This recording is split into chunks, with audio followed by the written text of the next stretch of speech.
One of the questions that everybody wants to know the answer to is how much should pastors be paid?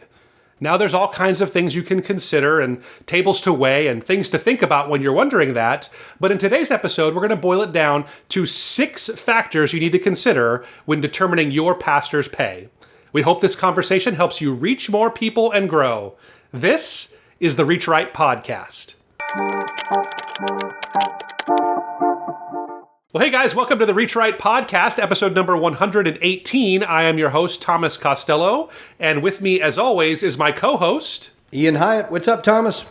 Hey, man, not much. I'm excited to talk today. We're going to talk about one of those questions that we get the most feedback on and actually like the most clicks on. Whenever we put out a article or a post or a YouTube video about this topic, we always get lots and lots of feedback and people looking into it. So the topic today is how do you figure out fair pastor compensation? That's what we're going to be talking about here today with good reason. It's funny. Every time we do a blog post about pastor compensation or how much pastors should be paid, our open rates go high, but then our click rates of how many people want to know about this, it just goes off the charts. So, and we get a lot of phone calls from church administrators too. What's that? I'm sorry? We get a lot of phone calls from church administrators too. We do get calls from them too, definitely. Yeah, and it's something that we see why. Obviously, everybody wants to know, are they paid right? Are they underpaid, overpaid? We want to figure out those kinds of things. And so today we wanted to take some time to talk about our formula or our game plan of how we think your church should figure out how much you should be paying your pastors. Or if you are a pastor, how much should you be paying your youth pastor or worship pastor? I think if you kind of take some of these things into consideration, they'll probably help you get to the bottom of that question. And in the end, our motive with this is, I think we have this reputation out there that people, maybe people that aren't part of a church, they think of pastors and they think of people that they see on TV. They think of televangelists sometimes and our friends like Joel Osteen or Stephen Furtick, and they think about multi-million-dollar mansions and Lamborghinis and all that kind of stuff. Private jets. Right. And man, that couldn't be further from the truth. I know that our audience, maybe there's a few people in that camp that are listening to this or watching this, but I think the vast majority of pastors are nowhere near any kind of that level. And even those that are well paid are not well paid like that. They're well paid like in comparison to other professionals in their community. So I think it's a really important conversation for us to have today, but I wanted to start it out by just setting the expectations here. We're coming at this from the perspective that, in my experience, pastors are much more likely to be underpaid than they are overpaid. Would you agree with that? I would totally agree, yes. I mean, you talk to pastors all the time, and hear me right. They're not calling us and complaining about how much they're getting paid or anything like that. Or divulging their salary amounts. But when I hear this, I just know that, like, in the professional world, a lot of these pastors that we run into, they could go out and get a job using similar skill sets to what they have in the ministry and make sometimes 2-3 times as much money as they're making pastoring a church. And so now, again, we know that pastoring isn't there to be like a get-rich-quick kind of thing, or it's not, people don't get into it for the money. But there are some questions, I guess, that we need to answer before we get into like how you determine this of, what is fair compensation? So how do we even figure that out? Right, yeah.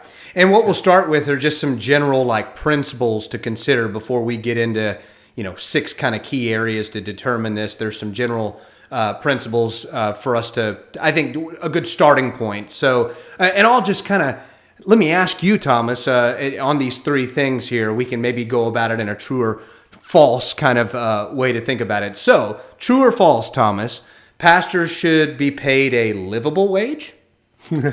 Yes, definitely true. Pastors should be a fair wage is a living wage. Now, the devil's in the details on that one, right? Because like, what is a livable wage? It really varies. In general, a lot of times people kind of take a look at what other people in similar kinds of fields would make. But if you're paying your pastor below a livable wage or below the poverty line, you probably have to take a look at some other things in your church. And realistically, your pastor, if that's all you can afford, your pastor is going to be bivocational. So if it's not a living wage, maybe it should be a part-time wage while they can find some other kind of employment in those ways. So yes, they absolutely should be paid a livable wage. Okay, what about this one? True or false? Pastors shouldn't have to worry about providing for their families. Well, that's a loaded question. I would say it's true with a caveat. Like the key word being worry there. I think, yes, pastors, I think from a biblical standpoint, we're supposed to worry about nothing. We shouldn't worry if the lilies of the field and the birds of the air, they don't worry. Why would we worry? That being said, I know a lot of pastors do struggle with worry about their finances and feeding their families and doing those things. But I will say it's not just pastors that we worry about that. I know sometimes, I have been prone to those things when I was in ministry and when I haven't been in ministry. And I imagine everybody's been there before, right? Yeah. So to think that like pastors are somehow above that, and they shouldn't have those same challenges that the average person in their church is facing about how are we going to be able to pay our rent or pay for gas or especially with the way the economy is right now and inflation, how are we going to be able to afford food? I don't want that to be a burden, obviously, to pastors, and I don't think it should be, but I think it should be for everybody. They shouldn't be compensated so extravagantly that they don't have to think about those kinds of things. So that's kind of what I'd say there. Agreed. So, okay, last one here. True or false, pastors should be able to save for retirement. That's a really good one. So many churches think the best retirement plan is God will take care of them. Right. So we want to be tomorrow's careful. Tomorrow's not promised, so why save? That's true. It's absolutely a healthy plan for any professional, including pastors, should involve ways that they can save for their retirement. There's going to come a time for every person where their impact and their effectiveness in ministry, it will start to diminish over time. And I'm not going to say when that is. For some, it's in our 50s probably, and for others, it's in their 90s. So it could be anywhere in there, but we just have to come to terms with the fact that we will not be able to do what we do all the days of our lives in most cases. And so we want to be able to plan accordingly. And so for churches that ignore that, that's a big mistake there. So agreed. You should be able to save for retirement. Most pastors would prefer to be retired in their 90s. I think most pastors would, but I would hope so. I do know a lot of guys really out there love preaching, maybe. So maybe into their 90s. Yeah, at least your role would change, but it's tough to do that when you're up in years there. It gets pretty challenging with that. So, but with that, I guess maybe we can just kind of jump into the 6 factors or the 6 criteria that we think you need to take a look at when you are determining your compensation plan for your pastor there. So we're not going to get into the specifics of, if you live here and do this, it should be exactly this amount. We actually have some other posts that we can link to in the description here, where you can get a detailed breakdown of, hey, in these areas and by this education level and those things. We'll hit some of these here. We do have some info on that that we can link to in the bottom. But why don't you kick us off, Ian, with the first, I guess, kind of ranking factor and how we figure out how much to pay a pastor. Yeah, thanks. First one would be cost of living specific to your location. So, again, depending on where you live, looking at the average salary for pastors may not be, helpful. But here is a statistic. The Bureau of Labor Statistics states the mean annual salary for a pastor in the U.S. is between $55,680 down to $30,450. And so it's kind of all over the place, right? That's a big range, if you will. Yeah, it's huge. So, I think you and I are a perfect example of this. So you live in the Austin, Texas area. Right. And you guys have seen exploding home prices there, and cost of living has gone way up with that. And, we've seen like really high interest rates right now on anybody that's just buying a home. If you wanted to find a pastor to come to Austin and pastor your church, the cost of living has skyrocketed in the last few years of what it would actually cost them. Now, for me, I live in Hawaii, And Yeah. Austin sounds like it's the cheapest place in the world to me when I hear about the Correct. prices there, right? Because I'm in Honolulu. The average home price here is like for a single family home is like $1.2 million. And What was a gallon of milk? What was a gallon of milk is like $9 here now. Jeez. So, Yeah. and before I'm from here originally, but I was living Right. in Madison, Wisconsin, and pastoring a church there, where we bought a much larger house for like a quarter the price of an average house here in Hawaii. So it's totally different. A gallon of milk there costs $1.89. It's milk country, but that's just what it is. So this is one of those challenges we really get into. Like when I'm working with a lot of churches and do some coaching stuff here in Hawaii, and one of the hardest things is how do we find pastors? How do we find talent to come and pastor churches here when, to afford a house, you have to be making $150,000, $200,000 a year to afford a 1,200 square foot single family home in this kind of an area. So it's really a tough question because, frankly, a lot of churches can't afford to pay their youth pastors that kind of money here. I don't know any youth pastors that make that kind of money. Right. And so it really is a big challenge. But all that being said, your cost of living, it has to be something that you take into consideration when you're figuring out your pastor compensation. Pastors in North Dakota or South Dakota, they can't be paid the same thing as pastors in Orange County. So it's just a different beast, and there's just more costs involved, and you have to respond accordingly. That's it. Let's get, why don't you get the next one? Awesome. I think you need to take into consideration the job responsibilities of whatever that role in the church would be. So for lead pastors, there's several questions that come to mind. Typically, it's going to be the lion's share of preaching and leading the staff. But do you require a lot of counseling time on their part? Is that part of their job? Hospital visits, whatever. Marriage. Are they doing all the weddings and all the funerals that happen at your church? If they are, then that's going to be different. Larger churches and smaller churches generally have very different requirements for what their pastor is going to do. If you're a church of 75 people with one person on staff, just the lead pastor, they don't have to oversee a staff of 14 different people or 45 different people. And that is a different kind of responsibility and usually requires a different kind of compensation level when you're dealing with those kinds of things. Yeah, that's it. It makes me think of my church. Again, we've said I'm at what's considered a mega-sized church. My family and I are members at, and I don't know what my pastor gets paid, but I do know that literally there are hundreds of people that he's overseeing. Right. So hundreds of staff. We have different locations, campuses, all of that. So that's a determining factor, I'm sure, for what he gets paid. We were just talking to.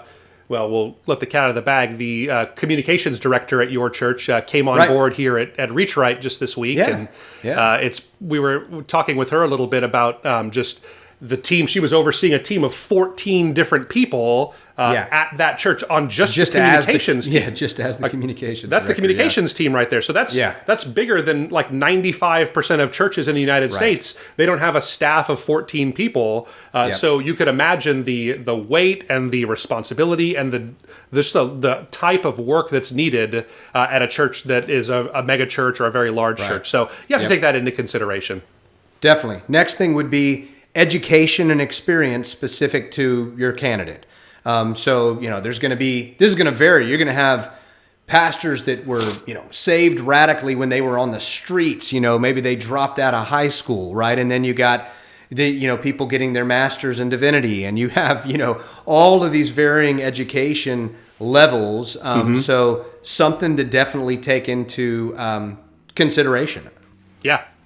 No, it definitely is. I think sometimes we put a little bit too much weight, if anything, on this. I wish I could cite the source on this, but I've seen studies that seem to show that there is diminishing returns on education after a college degree for pastors. That tends to happen there. That that as you get into doctrinal and master's level of study in theology, it doesn't necessarily kind of correspond with growing churches more. So there is some data that shows that out there. But that being said, I think you do need to honor education, and it is something that we should be celebrating. But I know a lot of pastors get caught up in this, and they think, hey, if I just finally had that master's degree, then I could finally do the kind of ministry that I wanted to do, or Right.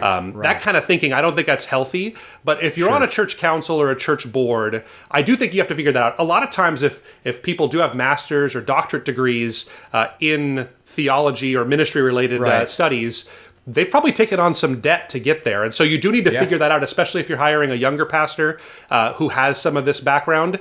Consider kind of what that might look like or what they might have invested to get those degrees. And you might want to take that into consideration. Yeah, that's good. Why don't you tackle the next one? Awesome. Next one is, I think you need to consider the cultural and denominational standards, kind of like what typically happens in churches like yours. And this is kind of broad. This isn't going to be for every denomination. Some have more than others. Obviously, that I would imagine that Catholic priests are typically paid differently from evangelical or Baptist church pastors would be. Sure. So it is something we need to take that into consideration. I think this would be more with mainline churches. So I think that you need to probably take a look at what are other Episcopal churches paying their pastors, and are we in line with that? You can't really compare, a evangelical mega church with a country UMC church in some of those ways. So you want to kind of take some of those denominational backgrounds into consideration. That's good. That's good. Next one, considering benefits and perks offered in the pastor compensation package. So there's different benefits. I know we kind of mentioned, retirement, but there's also things like, is there a housing allowance? I know that certain pastors have why is the term escaping me when there's a house on the premises? Come on, help me out. What's a parsonage? A parsonage. Why did I forget that? I've heard that word thousands of times and said it thousands of times. So that could be that, paid sabbaticals, all of that stuff, vacation, health insurance, all of that stuff definitely is going to be, those are going to be key factors.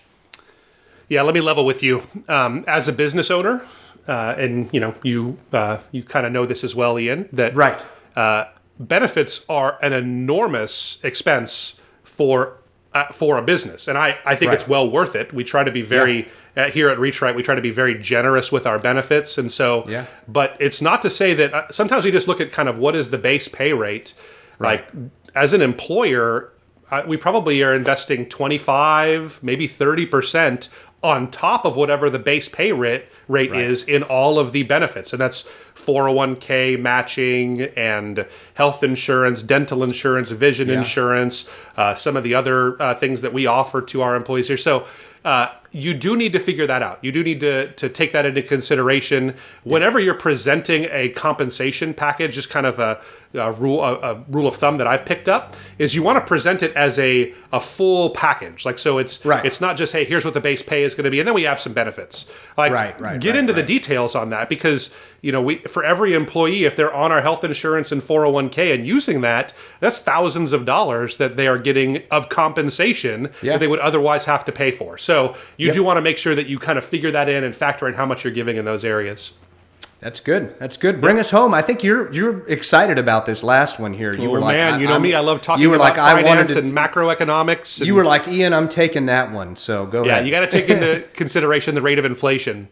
I think that this should be at least an annual conversation. Really, any church out there, you should be evaluating how much you're paying your staff every single year, at a minimum. You should, if not more, you should be thinking about this and looking at that. So, inflation print numbers are up over 8% a few months in a row here now, meaning that you're losing 8% of the value or the purchasing power of your compensation every single year. So if you haven't changed your pastor's compensation in a few years and this 8% rate persists, they're going to be like taking a 30% pay cut in about 3.5 years, right? So, or less than 3.5 years, because that compounds the way that all works. So it's a 30% pay cut in about 3 years, honestly. So, it's a big deal. The purchasing power of money is always going down, but the rate at which that goes down is always changing. So you do need to take that into consideration. There are lots of studies out there where you could look at what the inflation rate is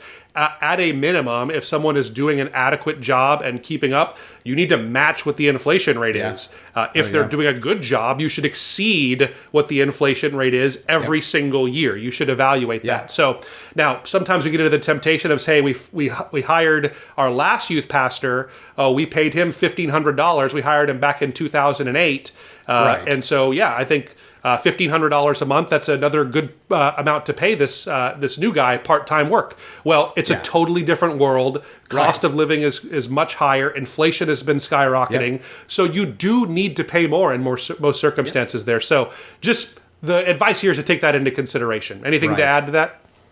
No, just got to fill the gas tank too, and it's I think you covered all of that. I think it's just these we hope are helpful as far as things to consider. Again, we're not here to come up with that number exactly, but hopefully this guides you to resources closer to that. Yeah, absolutely. And we do have some resources. Again, we'll have those linked in the description here on this video, whether you're watching it on the on our website or on YouTube, or you're listening. You can look in the show notes there and you'll see some of those links there. But we do have some detailed documents with research that shows what pastors are being paid all over the country in different size churches, different denominations, based on the size of the church. All of that information is all in there. So I guess we'll leave it at that for this week. We want to thank you guys so much for being a part of our Reach Right family. If this video or audio podcast has been helpful to you, it would mean so much to us if you would rate, review, subscribe, do all those kinds of things. It helps us to get the word out there about this podcast. And we want to thank you again for being a part of our Reach Right family. And we'll catch you next week. See you.